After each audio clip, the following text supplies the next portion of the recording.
পরীক্ষা শুরুর ২-৩ মিনিট আগে খোদ পরীক্ষা নিয়ন্ত্রকের মোবাইল থেকে বাইরে চলে যেত প্রশ্ন। পরে পরীক্ষার্থীর কাছে থাকা অত্যাধুনিক ডিভাইসে বলে দেওয়া হতো উত্তর। সরকারি চাকরি পরীক্ষা ঘিরে এমন চক্রের ৭ সদস্যকে গ্রেপ্তার করে পুলিশ। প্রতিটি পরীক্ষার জন্য চক্রটি হাতিয়ে নিত ৫ থেকে ৬ লাখ টাকা। ফয়সাল হোসেনের রিপোর্ট। ওয়ালটন ফ্রিজ কিনে অনেকের মতো আপনিও হয়ে যেতে পারেন মিলেনিয়াল। সেরা পণ্যের সেরা অফার।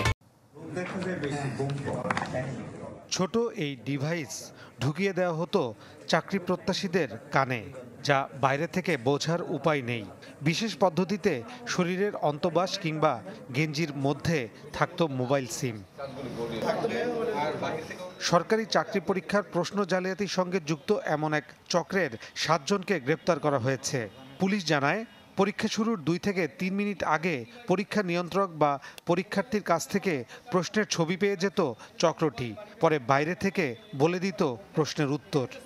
সিম ইনসার্ট করার একটা স্লট আছে, এখানে সিম ইনসার্ট করার পরে যখন বাইরে থেকে কল আসে অটোমেটিক রিসিভ হয়ে যায়। রিসিভ হওয়ার পরে এখানে এই যে বল সাদৃশ্য যেই স্পিকারগুলো আছে এখানে কানে থাকলে ওখানে ফোন আসলে অটোমেটিক রিসিভ হয়ে যায় এবং এখানে বাইরে থেকে যারা যে কথাগুলো বলে তারা সেটা শুনতে পায়। এখানে একটা শক্তিশালী ম্যাগনেট জাতীয় একটা পদার্থ লাগানো আছে, এটা কিন্তু অনেক দূর থেকে এই ম্যাগনেটটা এই বলটাকে আকর্ষণ করতে পারে।